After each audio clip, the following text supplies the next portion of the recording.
नमस्ते बच्चों, स्कॉलर्स की प्लेटफॉर्म पे आपका स्वागत है। ठीक है, अब हम प्रीवियस क्लासेस में क्या कर रहे थे, पुराने जो टेस्ट पेपर हो चुके हैं एसएससी के, ठीक है ना, 2023 में, वो सब सॉल्व कर रहे थे। तो देखिए 10 सितंबर को जो हुआ था एसएससी का पेपर, उसकी सेकंड शिफ्ट है जिसे आज हम लोग सॉल्व करने जा रहे हैं। फर्स्ट शिफ्ट को हमने प्रीवियस क्लास में सॉल्व कर लिया था। ठीक है, तो अब नेक्स्ट पर चलते हैं। किस तरीके के क्वेश्चंस होते हैं देखो, इंटरेक्ट करें। निम्नलिखित में से किसकी लवणता सर्वाधिक है, यानी कि किसमें सैलिनिटी सबसे ज्यादा है, ये आपको फाइंड करना है। यहाँ पर मोस्टली जहां पर लवणता अधिक है वो ही दी है, तो उन्हीं के बीच में हम लोगों को कंपैरिजन करके नहीं ये बतलाना है कि किसमें सबसे ज्यादा सैलिनिटी है, यानी कि लवणता सबसे ज्यादा किसमें। भाई आपका डेड सी भी काफी ज्यादा लवड़ियां हैं, ठीक है, तो इन्हीं में से फाइंड करना है। तो कौन है इनके कंपेरिजन में, अगर देखोगे तो सबसे ज्यादा लेक बैन। कौन सी जगह, लेक बैन कहां पाई जाती है, टर्की के अंदर। ठीक है, लैंडलॉक लेक है, यानी कि चारों तरफ से सब जमीन से घिरी हुई झील है जिसकी लवणता सर्वाधिक है। देखते हैं इसके बारे में थोड़ा। लेक बैन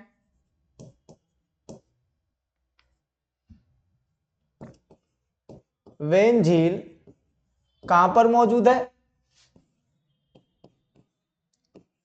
तुर्की में मौजूद है। ठीक है, कैसी है, लैंडलॉक झील है, लैंडलॉक लेक है, यानी कि चारों तरफ जमीन से घिरी, चारों तरफ जमीन से घिरी झील सबसे लवड़ी है। इसका मतलब अगर आप 1000 ग्राम पानी लेते हो, पानी में 23 ग्राम नमक मिलता है। 23 ग्राम नमक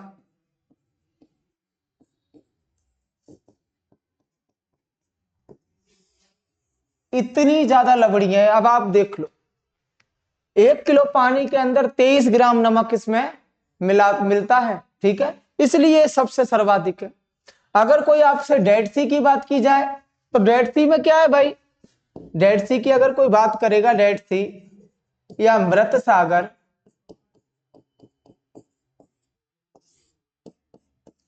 मृत सागर की बात करेगा तो इसका लवड़ीय घनत्व अधिक है, लवड़ीय घनत्व। इसलिए इसमें कोई भी इंसान इसमें नहीं डूबता है। ठीक है, लवड़ीय घनत्व ज्यादा है, इसलिए कोई इंसान नहीं डूबता, कोई व्यक्ति नहीं डूबता। ठीक, तो ये भी बता सकते हो कहां मौजूद है डेड सी, इजराइल के पास, इजराइल एंड जॉर्डन बॉर्डर, वहां मौजूद है। ठीक है, तो काफी ज्यादा एरिया जो है, ग्रेट सॉल्ट लेक, डेड सी लेक, ये ऐसे एरियाज है जहां नमक की मात्रा अधिक है, यानी कि अधिक लवड़ी है कंपेयर टू अदर लवड़ी है या सैलिनिटी वाली जगह। ठीक है, अगर भारत की बात की जाए तो आपका चिल्का और सांबर, जिसमें सांबर में सबसे ज्यादा इनलैंड पानी है, खारा पानी है। ठीक है, तो ये बता सकते हो। ठीक, चलो नेक्स्ट। 19वीं शताब्दी के भारत की निम्न समाज सुधारकों में से कौन स्त्री पुरुष तुलना की लेखिका थी। इससे ही नाम से ही पता चल गया ये क्या है, एक पुस्तक यहां पर दी हुई है और उसके लेखक को पहचानना है कि किसने इस पुस्तक की रचना की थी।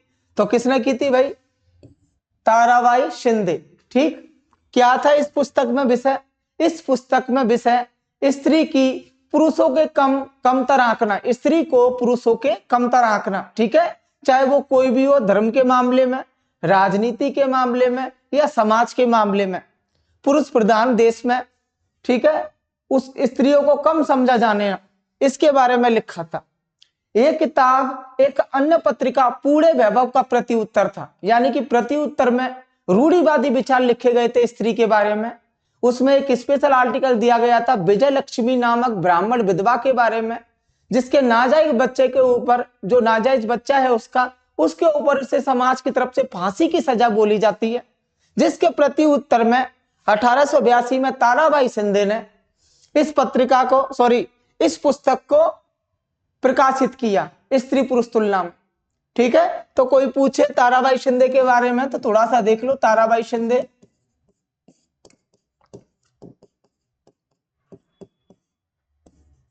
जन्म 1850 बरार महाराष्ट्र में, बरार महाराष्ट्र में। ठीक है, 1882 में स्त्री पुरुष तुलना, पुरुष तुलना पुस्तक लिखी इन्होंने। ठीक है ना। इस पुस्तक में क्या था, पूरे वैभव पत्रिका का प्रति उत्तर, यानी पूरे वैभव पत्रिका को जवाब। ये पत्रिका कैसी थी, रूढ़िवादी विचारों वाली।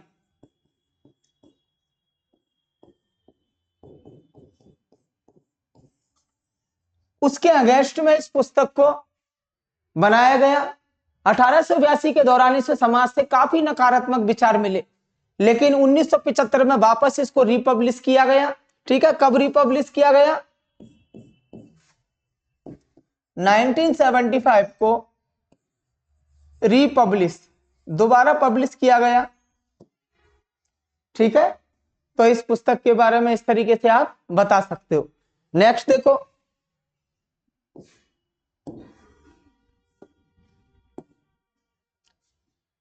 हरेला त्योहार हरियाली, शांति, समृद्धि, पर्यावरण संरक्षण का एक त्योहार है जो निम्नलिखित में से किस राज्य में मुख्य रूप से मनाया जाता है। हरेला त्योहार आपके उत्तराखंड रीजन में मनाया जाता है। ठीक है, ये सावन के महीने में मनाए जाने वाला बहुत महत्वपूर्ण त्योहार है। वैसे इसे साल में 3 बार सेलिब्रेट करते हैं, चैत्र माह, श्रावण माह और आश्विन माह।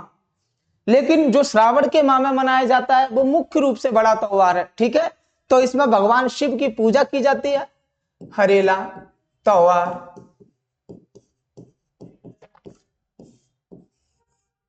3 माह में, चैत्र माह, श्रावण, आश्विन। ठीक है, श्रावण वाला ज्यादा फेमस है, जुलाई महीने में वर्षा ऋतु की, वर्षा की शुरुआत के टाइम पर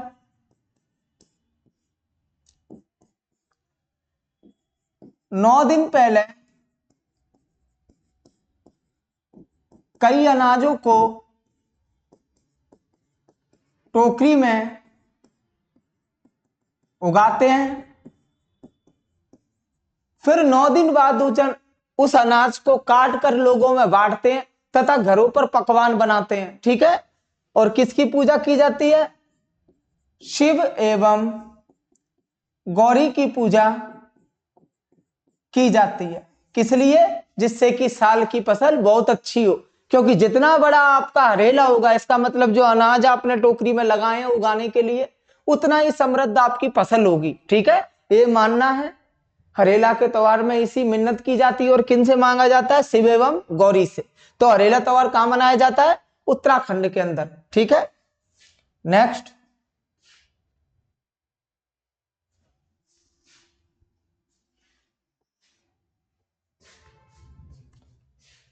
किस राज्य ने प्राथमिक विद्यालयों में मध्याह्न भोजन योजना के कार्यान्वयन की शुरुआत की थी।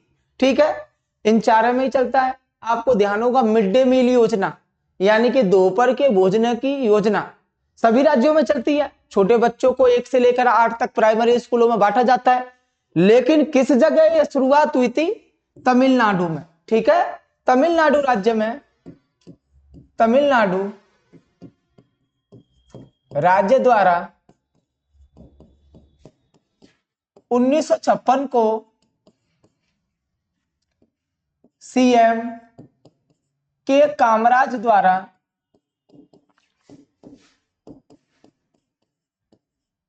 शुभारंभ किया गया था।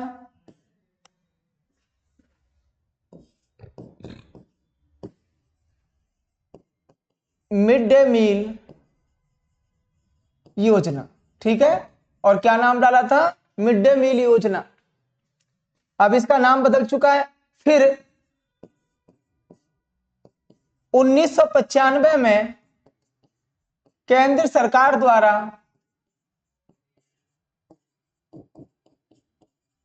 अन्य राज्यों में शुरू की गई थी, अन्य राज्यों में शुरू की गई थी, ठीक है। अगर कोई आपसे पूछे Uttar Pradesh, Rajasthan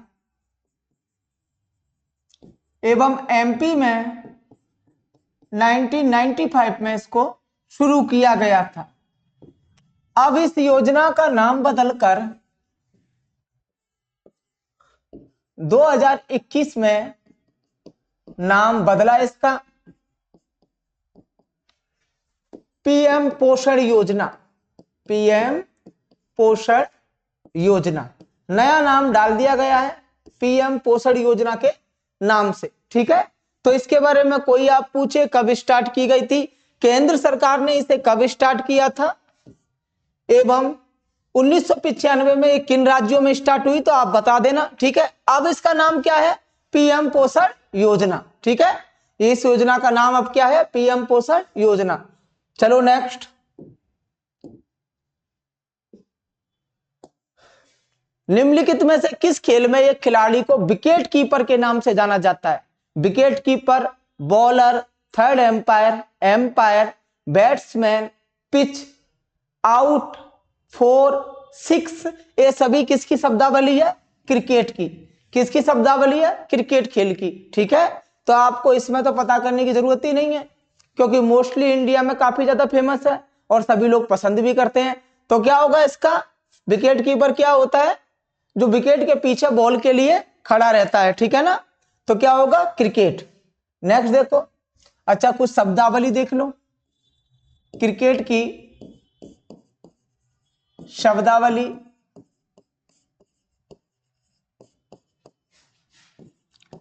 wicket keeper, bowler, batsman,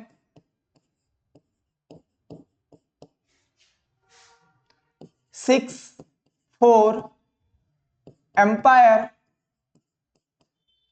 एवं थर्ड एम्पायर, ठीक है। इस तरीके से कई शब्दावली, कई सारे नाम है, लेकिन ये काफी फेमस नाम है जो कि क्रिकेट से संबंध रखते हैं, ठीक है। नेक्स्ट देखो,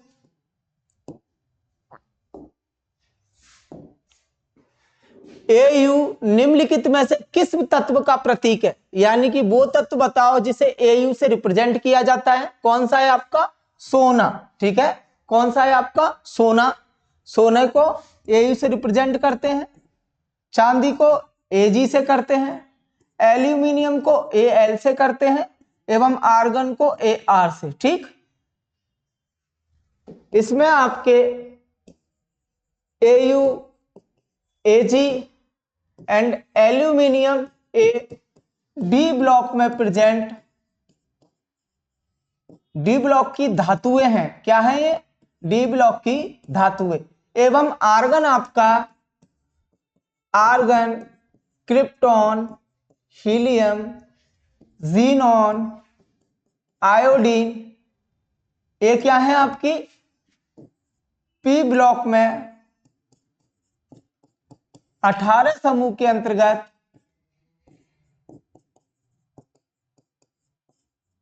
अक्रिय गैसें। कैसी गैसें? अक्रिय गैसें, ठीक है। तो आप इन्हें आराम से पहचान सकते हैं। डी ब्लॉक में क्या आती है? मेटल्स आती हैं आपकी, चाहे आपका कॉपर हो, जिंक हो, कोबाल्ट हो, निकिल हो, ये सारी क्या है? डी ब्लॉक की धातुएं, ठीक है। तो आइडेंटिफाई करना था केवल, और कुछ नहीं करना था कि एयू से किस धातु को या किस एलिमेंट को रिप्रेजेंट करते हैं।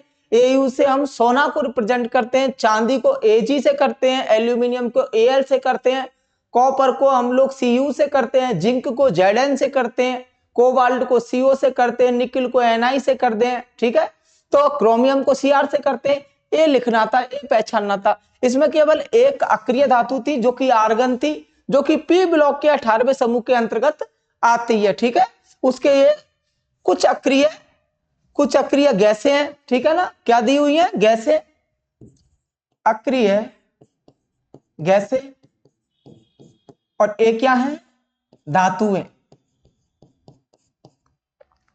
ठीक, नेक्स्ट देखो आप,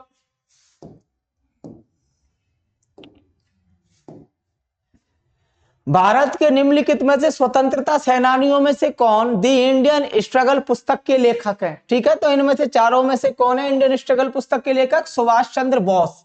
इस पुस्तक को दो भागों में बनाया गया था, पहले आपकी 1920 से लेकर 1935 तक का विवरण, और दूसरे भाग में 1935 से 1942 तक का विवरण। ठीक है, सुभाष चंद्र बोस ने इसमें जो भारत की स्वतंत्रता के दौरान जो स्ट्रगल किया था, जो आंदोलन किए थे, उनका पूरा विवरण दिया है।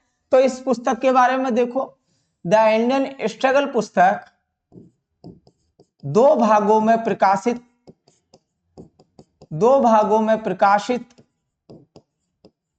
ठीक है, पहला 1920 से 1934 एंड सेकंड जो पोर्शन है वो 1935 से 1942 तक। ठीक है, इसमें क्या दिया है, भारत के स्वतंत्रता आंदोलनों का जिक्र दिया है। ठीक है, जिक्र किया है। नेक्स्ट, अगर और किसी की बात की जाए तो महात्मा गांधी की अगर हम लोग बात करें कि उन्होंने कौन सी पुस्तक लिखी है, तो क्या लिखा है, हिंद स्वराज हो गया आपका, सत्य के साथ उनके प्रयोग हो गए, ठीक है, और उनकी राजनीतिक यात्रा हो गई। अगर जवाहरलाल नेहरू की बात करें तो डिस्कवरी ऑफ इंडिया है, ठीक है, और बुक ऑफ पैथिस्ट एक किसकी बुक है, भगत सिंह। तो इस तरीके से पुरानी कुछ किताबें हैं, उनका भी आप जिक्र कर सकते हो, लेकिन इंडियन स्ट्रगल पुस्तक किसने लिखी थी, सुभाष चंद्र बोस के ऊपर थी। ठीक है, दो भागों में प्रकाशित हुई, फर्स्ट एडिशन इसका कितने टाइम पर आया, 1920 से 1934 का पार्ट, और सेकंड में क्या आया, 1935 से 1942। ठीक है, दोनों को मिक्स करके नहीं, आंदोलनों का जिक्र है इस बुक में। ठीक, अब नेक्स्ट देखो,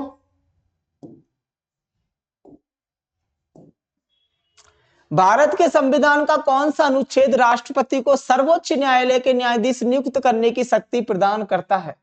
ठीक है, तो कौन सा अनुच्छेद शक्ति प्रदान करता है भाई, आर्टिकल 124।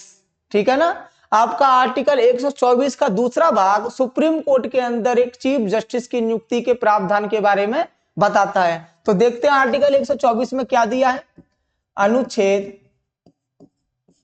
124।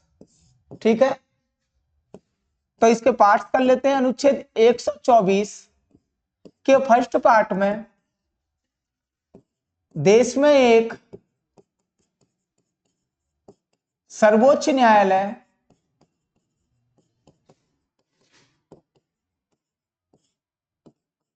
सुप्रीम कोर्ट होगा, उसमें एक मुख्य न्यायाधीश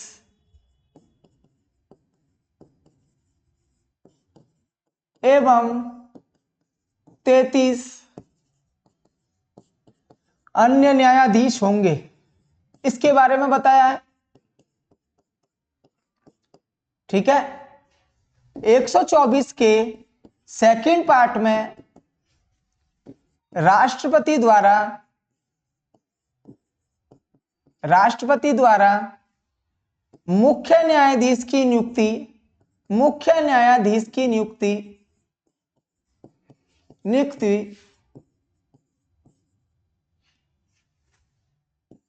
के बारे में, ठीक है ना, कि नियुक्ति कैसे करें और कैसे करते हैं।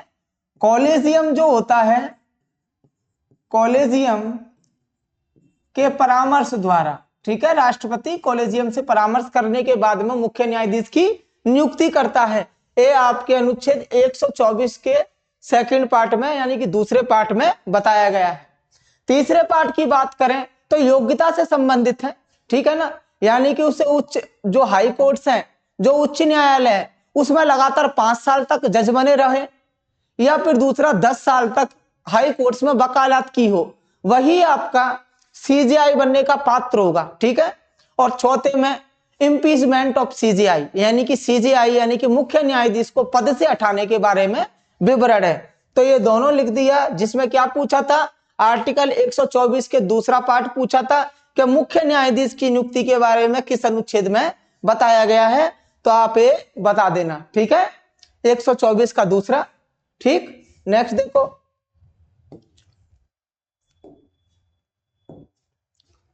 मोहिनीअट्टम निम्नलिखित में से किस पारंपरिक नृत्य शैली से संबंधित है? तो किससे शैली से संबंधित है? लास्य शैली से, ठीक है। लास्य शैली से क्यों? क्योंकि औरतों के द्वारा किया जाता है, जिसमें हाव भाव मृदु होते हैं। दूसरा बात, ये भगवान शिव द्वारा किए गए तांडव का प्रति उत्तर था, यानी उसका जवाब था। तांडव में जो मुद्राएं होती हैं वो काफी हिंसक और क्रोध पूर्वक होती हैं, तो उसकी अपेक्षा अगर उसके सॉफ्ट भाग पर बात करें तो मोहिनीअट्टम नृत्य किया जाता है लास्य शैली में, ठीक है। तो मोहिनीअट्टम क्या है? मोहिनीअट्टम लास्य शैली में। लास्य शैली का मतलब क्या है? मृदु एवं कोमल हाव भाव एवं गति, ठीक। दूसरा, तांडव का प्रत्युत्तर, ठीक है। तांडव का ये जवाब है। अब बात करें बाकी की शैली का, तो त्रिभंग एवं चौक जो शैलियां हैं, इसको देख लेना ठीक से। नेक्स्ट क्वेश्चन में अगर कोई पूछे आपसे त्रिभंग और चौक शैलियां किस नृत्य में पाई जाती हैं, तो आप बता देना, ठीक है। ओडिसी नृत्य के अंदर यूज होती हैं। किस नृत्य के अंदर? ओडिसी नृत्य के अंदर यूज होती हैं। उसके बाद आपका समपदम शैली। समपदम शैली का संबंध आपसे भरतनाट्यम नृत्य का है, ठीक है। भरतनाट्यम का है। भरतनाट्यम में समपदम शैली इस्तेमाल की जाती है, तो आप इसे भी बताना, ठीक है ना। तो ये हो गया। मोहिनीअट्टम के गुरुओं की बात करें तो सुनंदा नायर, कल्याणी कुट्टी अम्मा, ये लोग फेमस गुरु हैं, ठीक है ना, मोहिनीअट्टम के। तो हो गया ये सारा। नेक्स्ट देखो,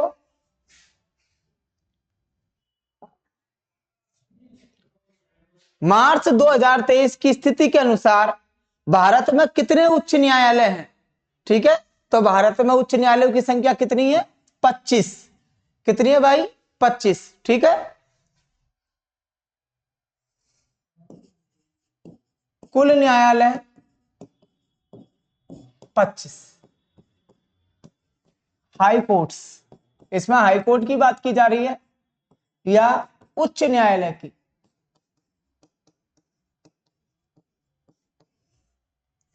दूसरी बात करें, अनुच्छेद 214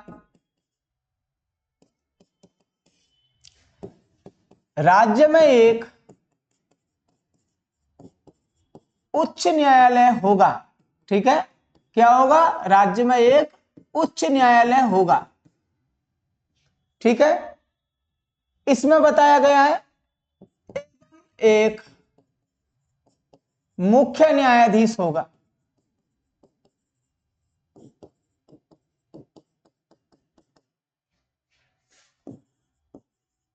अनुच्छेद, बस इतना ही काफी है। तो भाई कुल न्यायालय कितने हैं? हाईकोर्ट्स कितने हैं? 25। किस अनुच्छेद में बताया गया है? अनुच्छेद 214 में, जिसमें कहा गया है कि राज्य में एक उच्च न्यायालय होगा एवं एक मुख्य न्यायाधीश होगा, ठीक है ना। तो ये आप बतला देना। नेक्स्ट,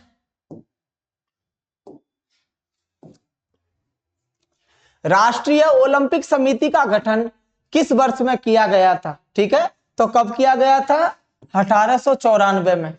तो देखते हैं इसके बारे में थोड़ा सा। अंतरराष्ट्रीय ओलंपिक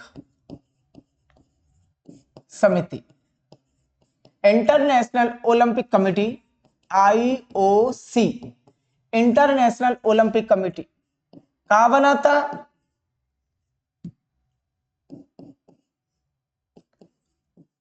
1894 में पेरिस में स्थापित, ठीक है।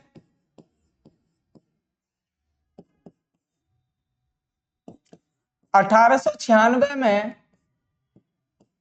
एथेंस यूनान में फर्स्ट संस्करण आयोजन, ठीक है। पहला मैच कहां खेला, पहले मैच या पहला ओलंपिक कहां हुआ, एथेंस में 1896 के अंदर, ठीक है। इसका हेडक्वार्टर कहां है, हेडक्वार्टर लुसाने स्विट्जरलैंड, ठीक है ना। कहां पर है, स्विट्जरलैंड के अंदर लुसाने में। प्रेसिडेंट की बात करें, अध्यक्ष कौन है इस टाइम पर, थॉमस बाक। कौन है, थॉमस बाक, ठीक है। ये इसका फुल बॉडी है, आप इसे देख सकते हो। अंतरराष्ट्रीय ओलंपिक कमेटी आईओसी 1894 में पेरिस में इसकी स्थापना हुई थी। 1896 में फर्स्ट मैच खेला गया, यानी कि पहले ओलंपिक का आयोजन हुआ था यूनान में, ठीक। इसका हेडक्वार्टर लुसाने स्विट्जरलैंड में मौजूद है। इसके अध्यक्ष थॉमस बाक है, ठीक है ना। नेक्स्ट देखो,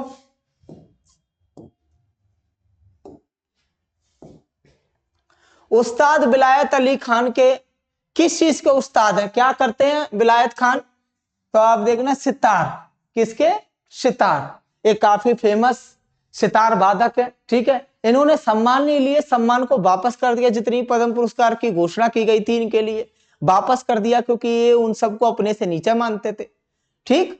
इनका नाम देश के प्रख्यात सितार वादकों में से एक है, जैसे कि आपके पंडित रविशंकर है। तो देखो एक बार इनकी उपलब्धि देख लो, थोड़ा सा उपलब्धियां देख लो इनकी, क्या क्या इन्होंने हासिल किया उपलब्धियां उस्ताद विलायत खान की, ठीक है। तो क्या था, 1964 में पद्मश्री, 1968 में पद्म विभूषण, पद्म विभूषण, सन 2000 में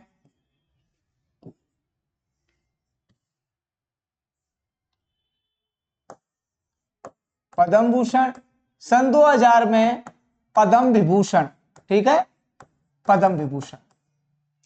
1989 90 में कालिदास सम्मान,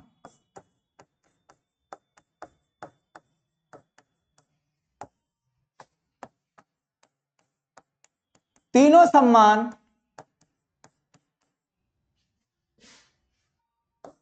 वापस कर दिए, एक भी नहीं लिया, ठीक है। तो इनके बारे में जान लेना। अगर कुछ और सितार वादकों की बात की जाए तो कौन है फेमस सितार वादक, अगर बात की जाए अन्य सितार वादकों की, तो देखो आपके पंडित रविशंकर, अनुष्का शंकर, शाहिद परवेज,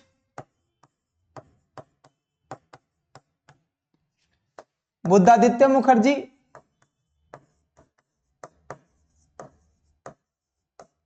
निखिल बनर्जी आदि, ठीक है, निखिल बनर्जी आदि, ठीक। तो पता चल गया क्या क्या था। नेक्स्ट देखो,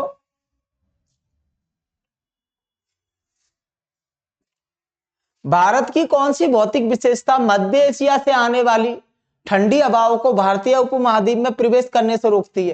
तो आप जानते हो विशाल हिमालय खड़ा हुआ है, जो कि मध्य यानी कि आपके किर्गिस्तान, कजाकिस्तान यानी कि रशियन पोर्शन से जो साइबेरिया से ठंडी हवाएं आती हैं उनको रोकता है, ठीक है। हिमालय की बात करें, आपके हिमालय 2500 किलोमीटर लंबा है। कहां से कहां तक विस्तार है, अफगानिस्तान से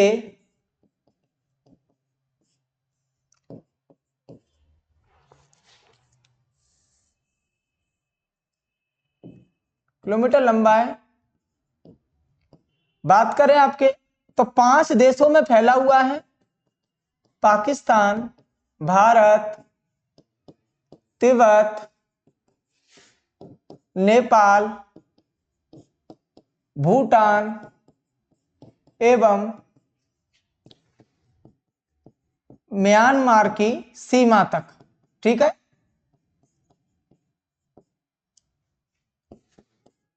दो सबसे ऊंची चोटियां हिमालय पर्वत की पाई जाती हैं। सबसे ऊंची चोटियां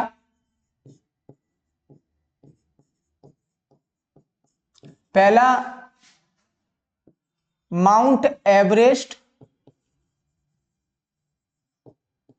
8,848 मीटर लंबी। ठीक है, और सेकंड है आपकी केटू और Godwin Austen, Godwin Austen 8,611 metre ऊंची। ठीक है, तो ये इसके बारे में विवरण है भाई। हिमालय ठंडी हवाओं को रोकता है जो कि साइबेरिया से आती है, यानी कि मध्य एशिया से आती है, उनको रोकता है। 2500 किलोमीटर लंबा है, सबसे नया पर्वत है, सबसे नया पर्वत क्या है, सबसे नया पर्वत है। पाकिस्तान, भारत, तिब्बत, नेपाल, भूटान एवं म्यांमार की सीमा तक इसका विस्तार है। इसमें सबसे संसार की सबसे ऊंची चोटियां पाई जाती है, एक माउंट एवरेस्ट 8,848 मीटर ऊंची और दूसरी केटू और गॉडविन ऑस्टिन जो कि 8,611 मीटर ऊंची है। ठीक है ना, तो दो चोटियां पाई जाती हैं। नेक्स्ट देखो,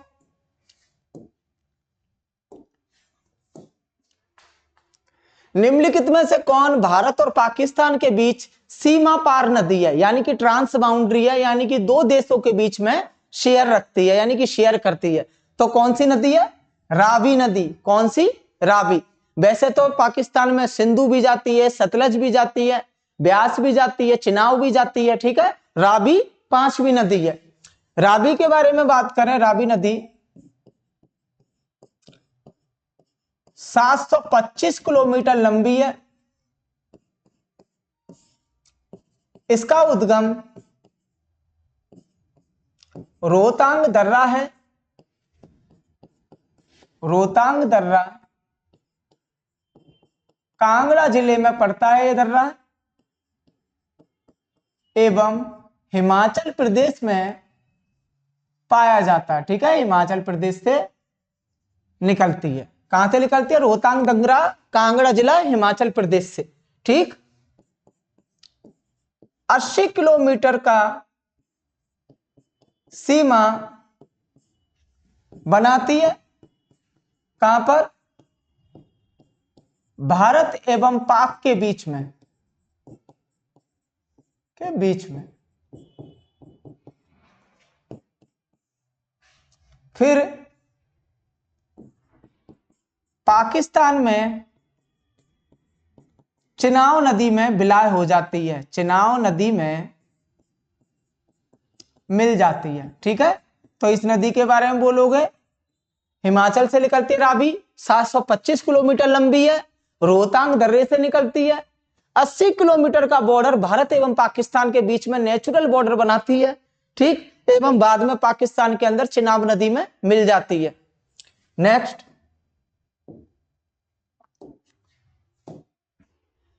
रेडियम, बेरियम और स्ट्रोंटियम जैसी क्षारीय मृदा धातुएं किसका समूह है, ए एस ब्लॉक के सेकंड समूह है। ठीक है ना, दूसरे का ए समूह है एक्स एस ब्लॉक में। ठीक, तो आपकी बात करोगे beryllium, calcium, magnesium, strontium, radium. ठीक है ना, ये सारी किस में आती हैं,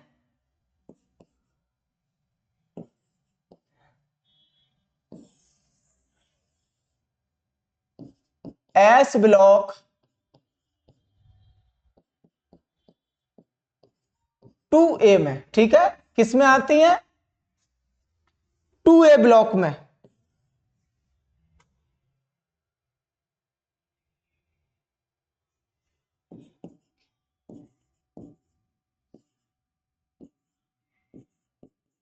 ठीक है, तो किस समूह में आती है, दूसरे में ये क्षारीय धातुओं का समूह है। क्षारीय धातुएं एवं क्षारीय मृदा धातुओं का समूह होता है। क्षारीय मृदा धातुओं का समूह, धातुओं का समूह।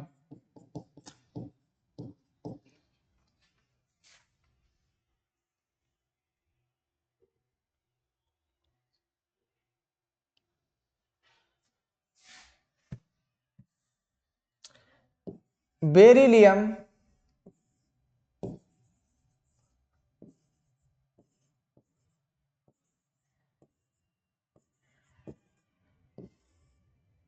ठीक है, ये समूह है आपका। नेक्स्ट देखो,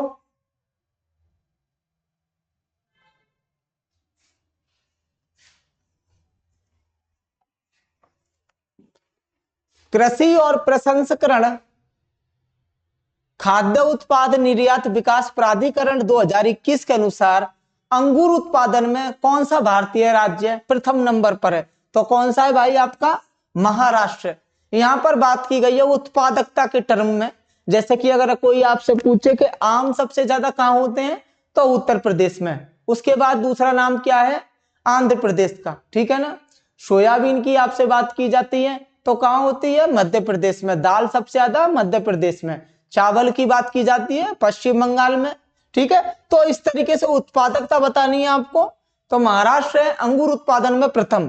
कर्नाटक की बात करोगे तो आप सूरजमुखी, कॉफी, ठीक है ना, ये कर्नाटक में। उत्तर प्रदेश में आम, गेहूं आदि, ठीक है। बिहार सभी में है, लेकिन फर्स्ट पोजीशन पर नहीं है, निम्न उत्पाद पर, ठीक है। नेक्स्ट, भारतीय संविधान के निम्नलिखित में से किस अनुच्छेद में ग्राम पंचायतों का उल्लेख है? अनुच्छेद 40 में डीपीएसपी यानी कि नीति निर्देशक सिद्धांतों के अंतर्गत इसे रखा गया है, ठीक है ना। तो कौन सा होगा? अनुच्छेद 40। अनुच्छेद 40 में, अनुच्छेद 40 ग्राम पंचायतों के गठन के बारे में बताता है। गठन डीपीएसपी के अंतर्गत, क्योंकि डीपीएसपी कहां से कहां रखे गए अनुच्छेद? डीपीएसपी की बात करोगे तो अनुच्छेद 36 से 51A तक डीपीएसपी आपका, ठीक है। किस संशोधन के बाद में आपका ग्राम पंचायतों का गठन किया गया? 73वें संविधान संशोधन के बाद, संविधान संशोधन के बाद ग्राम पंचायतों का गठन किया गया, जो कि कब हुआ था? 92-93 में, ठीक है। इसी के साथ में क्या गया था? 11वीं अनुसूची संविधान में जोड़ी गई थी, ठीक है। 11वीं अनुसूची संविधान में जोड़ी गई। क्या किया गया? 11वीं अनुसूची को जोड़ा गया, ठीक है। तो ये इसके बारे में पूरा विवरण है। नेक्स्ट,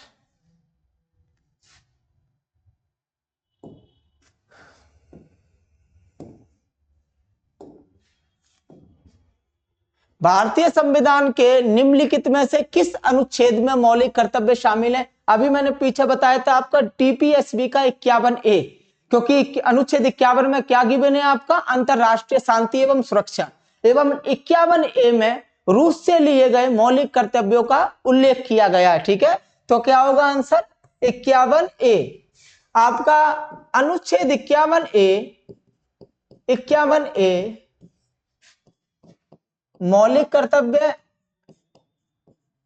कर्तव्यों का उल्लेख है, ठीक है।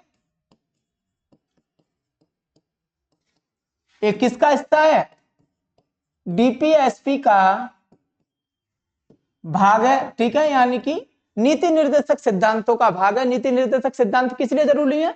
लोगों के जन कल्याण के लिए, ठीक है ना। मौलिक कर्तव्य कहां से लिए गए? रूस से मौलिक कर्तव्य लिए गए हैं। मौलिक कर्तव्य लिए गए हैं। कब जोड़ा गया था भारतीय संविधान में? 42वें संशोधन द्वारा संविधान में जोड़े गए थे। ठीक है। स्वर्ण सिंह समिति की सिफारिश पर, स्वर्ण सिंह समिति की सिफारिश पर इनको जोड़ा गया था। ठीक है, तो ये पूरा इसका विवरण है। नेक्स्ट देखो,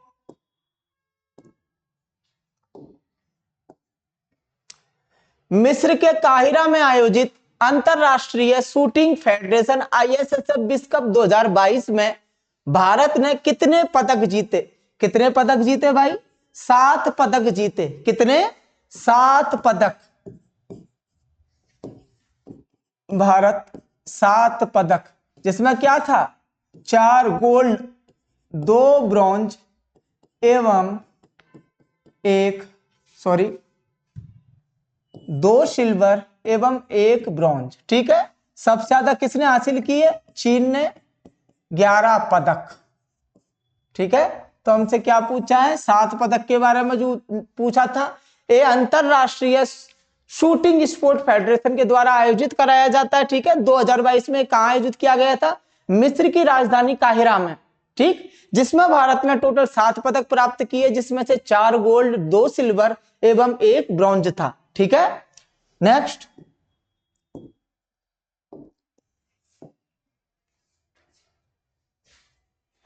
किस प्रजाति को ब्लैक लिप्ड मोती सीप के रूप में जाना जाता है, जो हिंद प्रशांत क्षेत्र में उष्ण कटिबंधीय प्रवाल भित्तियों के भीतर पाया जाता है? ठीक है, पाया जाता है। तो क्या नाम होगा? पिक्टाडा मार्गरेटिफेरा। ठीक है ना। ये क्या है? एक सीप की प्रजाति है, सीप की प्रजाति है। अगर मानो तो काले मोती की प्रजाति। ठीक है ना। कहां पाई जाती है? इंडो पैसिफिक रीजन में। ठीक है ना, पाई जाती है। ये अति दुर्लभ होती है। ठीक, तो क्या होगा आंसर? 2 pink data मार्गेरिटिफेरा। ठीक है, नेक्स्ट, 7वीं शताब्दी ईस्वी में इस्लाम नामक एक नए धर्म का जन्म हुआ था। कहां हुआ था भाई?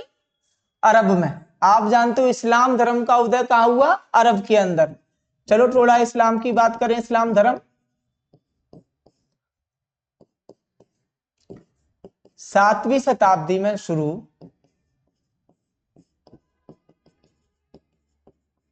किसके द्वारा?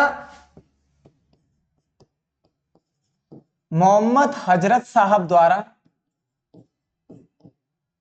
ठीक है,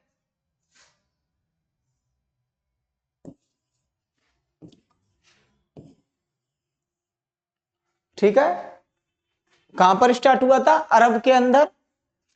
नेक्स्ट,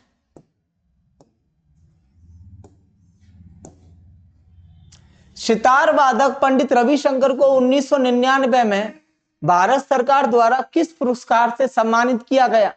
1999 में भारत सरकार द्वारा इन्हें भारत रत्न से सम्मानित किया गया था। किससे सम्मानित किया गया था? भारत रत्न से। तो ठीक है, थोड़ा सा देखते हैं पंडित रविशंकर के बारे में। कौन थे पंडित रविशंकर? की उपलब्धियां देख लेते हैं।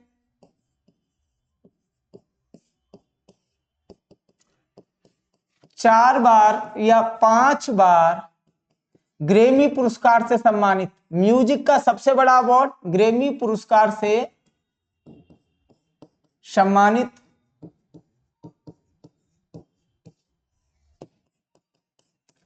नाइनटीन 81 में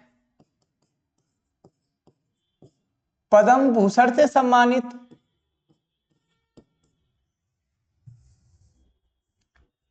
पद्म विभूषण से सम्मानित।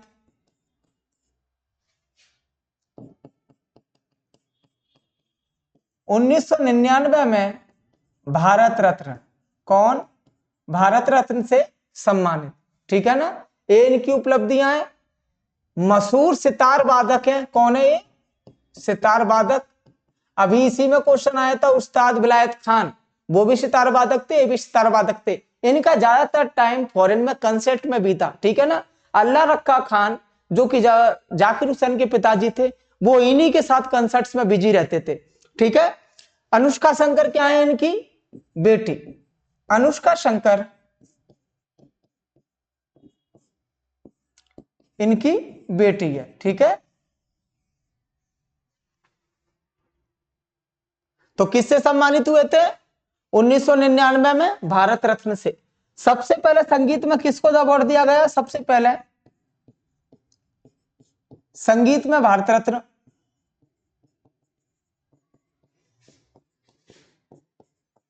एम.एस. सुब्बुलक्ष्मी। कौन? एम.एस. सुब्बुलक्ष्मी। कब दिया गया था? 1998 में, ठीक है। ध्यान रखना, कर्नाटकी सिंगर है। उन्हीं के जस्ट एक साल बाद पंडित रविशंकर को भारत रत्न ने सम्मानित किया, एवं इसके 2 साल बाद यानी कि 2001 में आपके लता मंगेशकर एवं उस्ताद बिस्मिल्लाह खां को भारत रत्न से सम्मानित किया गया, ठीक है।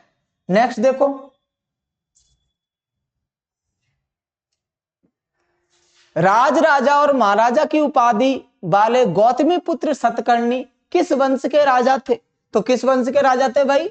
सातवाहन वंश के, ठीक है ना। सातवाहन वंश की बात करोगे, सातवाहन वंश कहां फैला हुआ था? दक्कन क्षेत्र में, यानी कि दक्षिण भारत में, महाराष्ट्र वाले एरिया में, दक्कन क्षेत्र में, महाराष्ट्र, आंध्र प्रदेश, कर्नाटका के कुछ हिस्सों में, ठीक है। कब बना था? पहली शताब्दी पूर्व से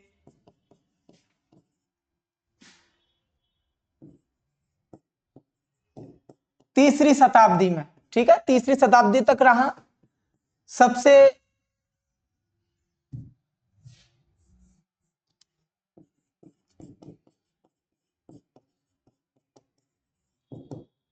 प्रतापी राजा की बात करोगे तो गौतमी पुत्र सतकर्णी, सतकर्णी फेमस राजा थे। स्थापना किसने की इस वंश की? संस्थापक कौन थे? सिमुख। कौन थे? सिमुख, ठीक है। तो ये पूरा सातवाहन का विवरण है। गौतमी पुत्र सतकर्णी को 2 बार शक राजा रुद्रदमन ने हराया था, ठीक है, जो कि सौराष्ट्र पर शासन करते थे, ठीक है ना।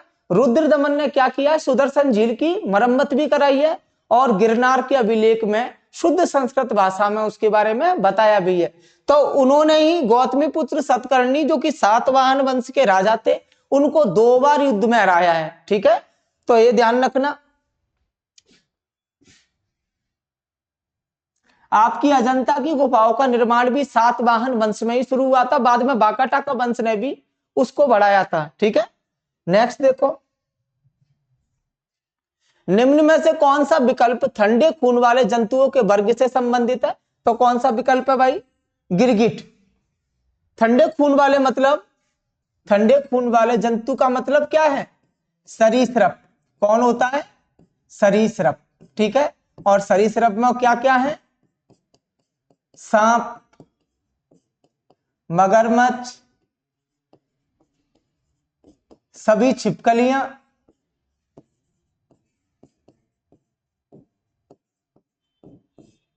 आदि, ठीक है ना। ठंडे खून का क्यों बोला जाता है?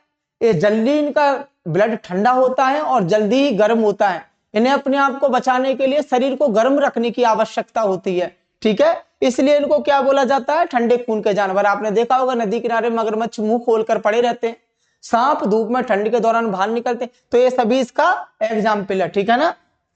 नेक्स्ट देखो, अच्छा इनकी बात करें, मैक्रोपस क्या है? मार्सुपियल जानवरों की प्रजाति, जिनके पेट में जानवरों को अपरिपक्व बच्चों को बचाने के लिए थैली दी होती है, जैसे कि कंगारू। सिटाकुला की बात करें सिटाकुला आपके तोते हैं, तोते की प्रजाति यानी कि पक्षी की। उसी तरीके से पावो क्रिस्टस मोर की प्रजाति है, ठीक है। तो ये भी पता कर लेना कि ये किस किस की प्रजाति है।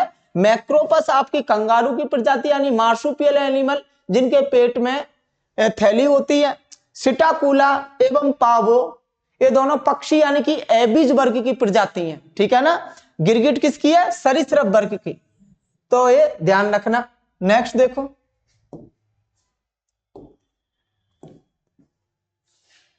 सीएसओ ने सकल वर्धित मूल्य यानी कि ग्रॉस वैल्यू एडेड की अवधारणा को कब अपनाया था भाई, जनवरी 2015 में।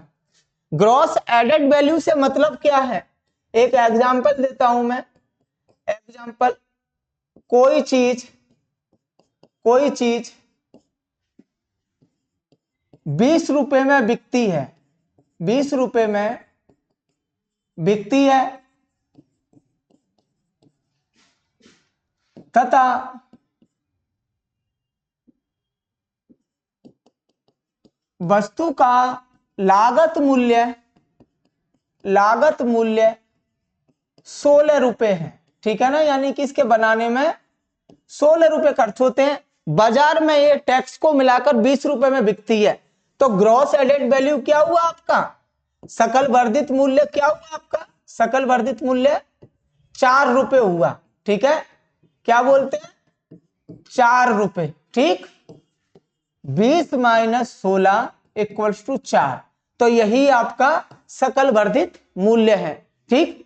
उसके बाद भी आपको कोई परेशानी हो, आप एक तो वीडियो को धीरे धीरे देखा करिए, ठीक है। स्लो एक एक क्वेश्चन का एक्सप्लेनेशन देखा करो, फिर उसके बाद में दूसरे क्वेश्चन से उनको मैच किया करो, ठीक है ना। Thank you so much.